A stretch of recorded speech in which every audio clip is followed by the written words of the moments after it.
So today what we're going to be doing is we're going to be making a macaroni cheese, and we're going to be using some of the skills that we looked at in the previous video. So that was the lasagna.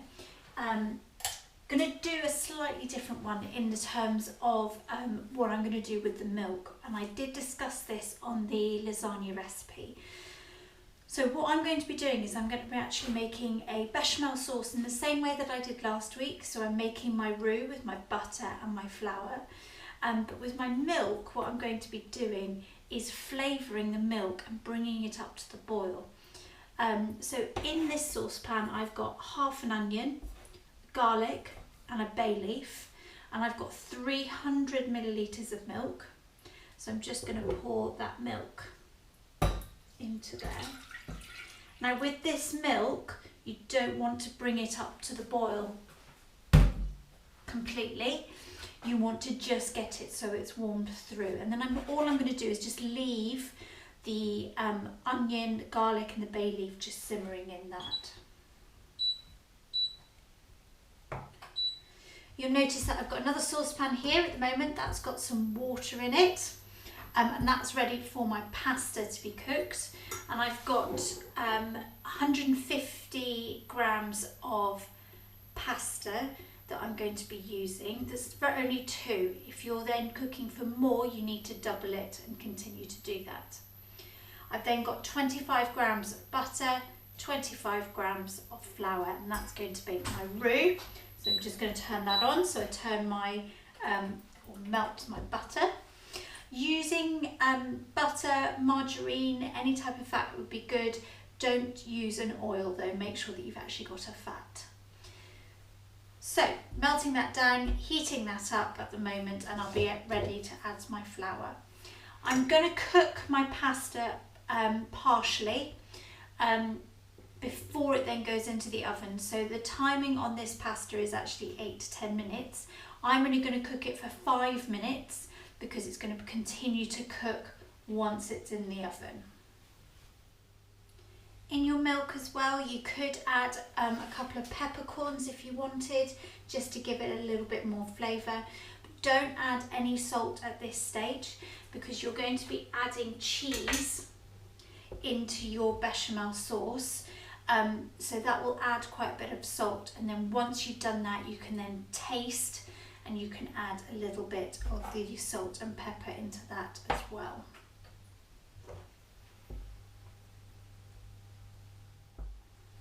So now that that's all melted, I'm just going to shoot in the flour.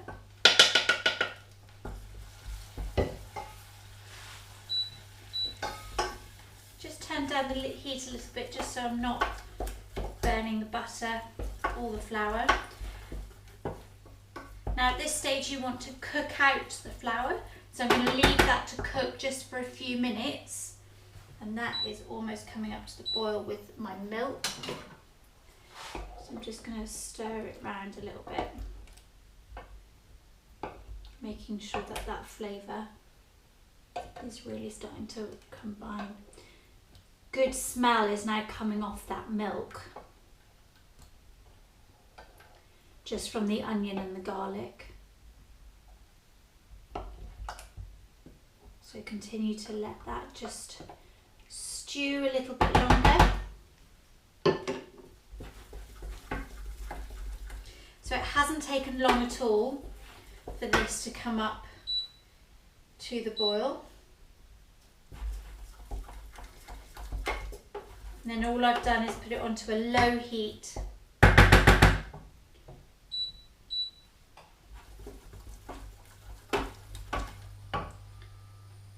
Just putting a little bit of salt into my pasta water.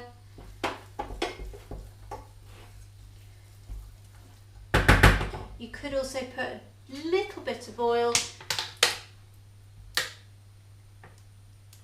just to stop the pasta from sticking together later on.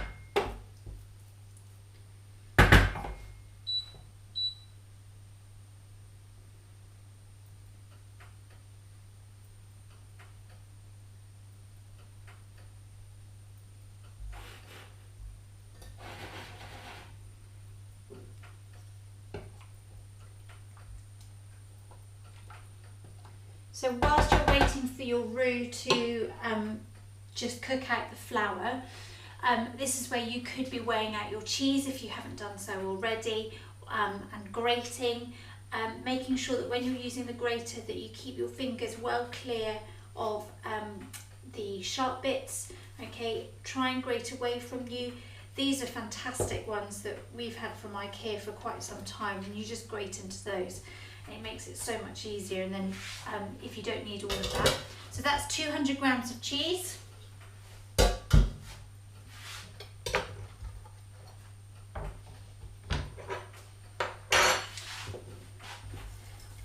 I'm not going to be putting all of that cheese in. I'm only going to be putting about 150 grams worth, so just over half, and then I'm going to be using the rest of that for the top.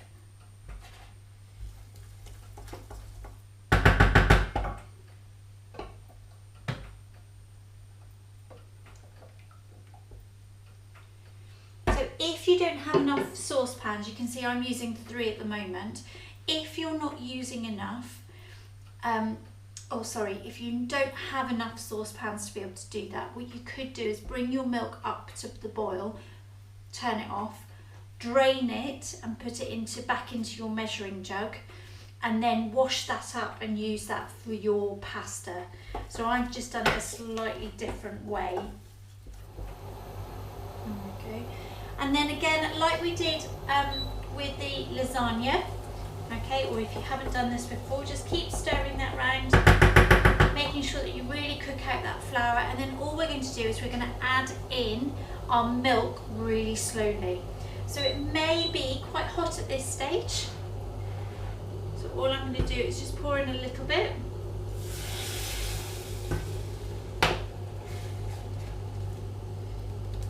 Okay, and give it a good stir round.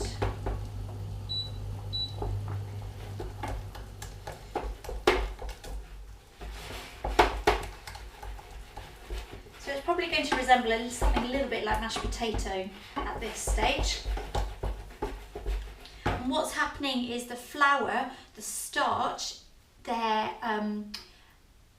starting to burst inside the sauce. And hopefully, if you haven't, you may have found out what that key word was. So it's a really good example of starch granules bursting. Now, if at this stage you're finding it still quite lumpy, even after just slowly starting to mix it together and it's just not coming together, what you could use is a whisk just to get it smooth and really combine. Be really careful because obviously the milk is hot and as is the saucepan, so just making sure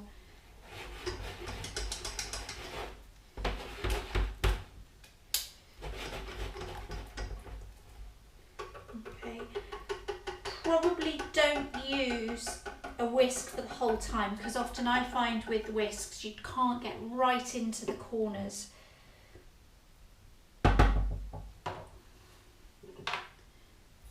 Of your saucepan, so it's much easier to go back to your spoon. There we go, I'm just going to turn the heat back up again.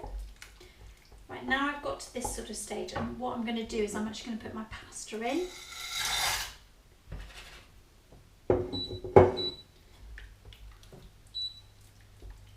Turning that hob back up again.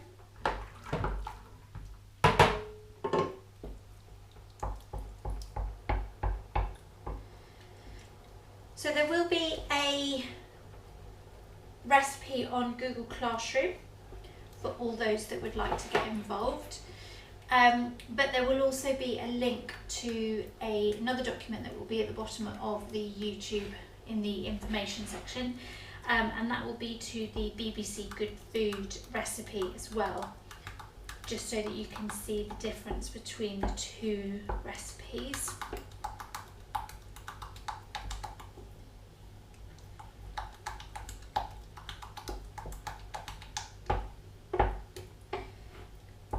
lot of the students actually do have a lot of the access to these recipes already on the Google Classroom, so if anybody wants to have a go at any of the different recipes that we've done over the last couple of years, you are more than welcome to, especially year 9s. Most of you will have a really good selection now in your recipe books that you can use.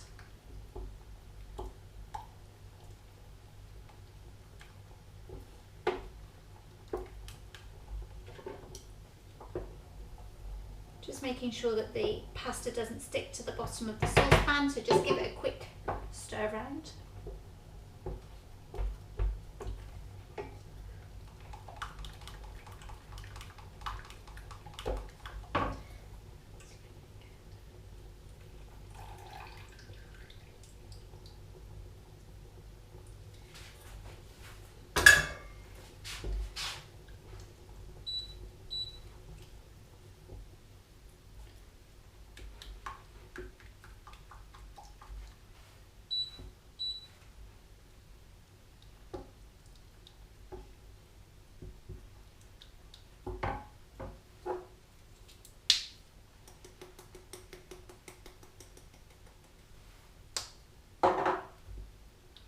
Just putting in a pinch of pepper at this stage. Remember what I said about the salt? I'm not going to add that in yet. So what I'm now going to do is just put over half of my cheese. Remember, you want to keep a little bit of that 200 grams that you've got just for the top. There we go.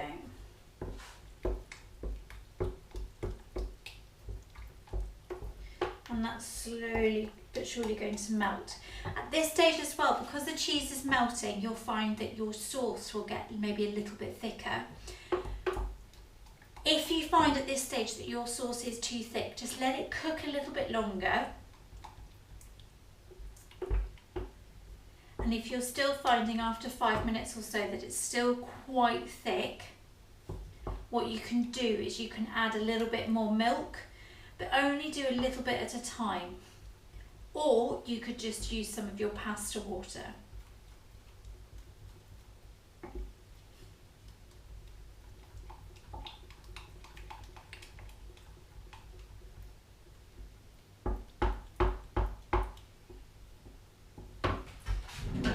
If you are going to be tasting, do use a clean spoon.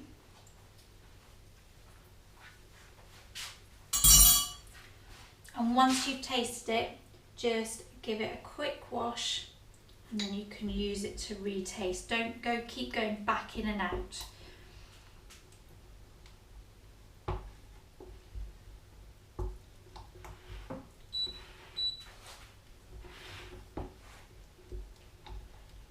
Remember to keep an eye on your pasta, keep an eye on the timings as well. As I said, what we're going to be doing is we're going to be using the pasta. Now you'll notice the kind of pasta that I'm using is just fusilli, because of the fact that we're quite, I'm sure you will have found going into supermarkets that we're not able to access a lot of the different types of pasta that would usually be on the shelves. So I'm just using what I can find. We managed to get hold of the fusilli, so we're using the fusilli one. You could use penne. Macaroni is obviously the one ideally that you want to be using. Obviously, if you can't get hold of it, something is better than nothing. So whilst that's just coming up to the boil, it probably needs 1 more minute, and then I'm going to drain it and I'm going to put the pasta into my bechamel sauce, my cheese sauce. Hopefully people found out what a mother sauce is. If you haven't, I'd like you to research as to what a mother sauce is. There's also something that we call in the industry as a daughter sauce. So are you able to find out what a mother sauce is and then what a daughter sauce is? So there's 2 different types.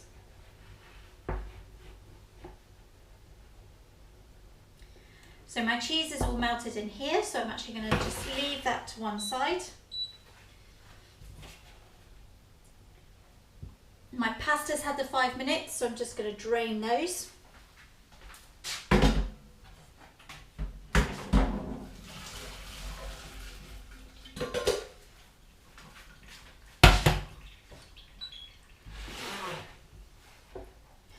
remember that this pasta was quick cook pasta, so it was only going to take 8 to 10 minutes. With some of the other pastas that takes maybe 10 to 12 minutes, only cook it for maybe 6 to 8 minutes, so you don't need it cooking for the full time. So all I'm then going to do is just pour my pasta into here.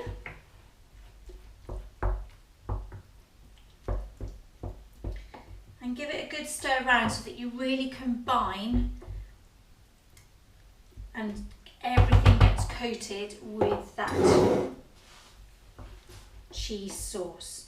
If you've got penne pasta, as you're stirring it, it's going to be getting into the inside of your penne pasta. Same with your macaroni, so you do need to make sure that you've got that there, and then just give it a quick.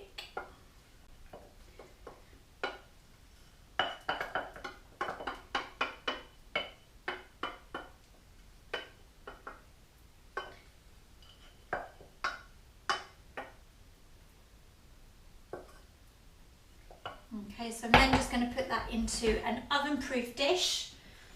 And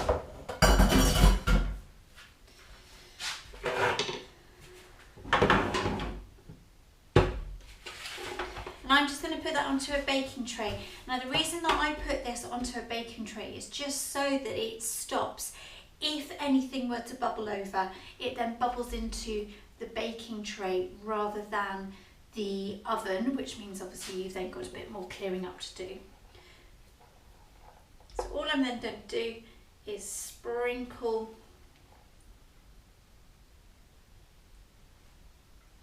the cheese over the top.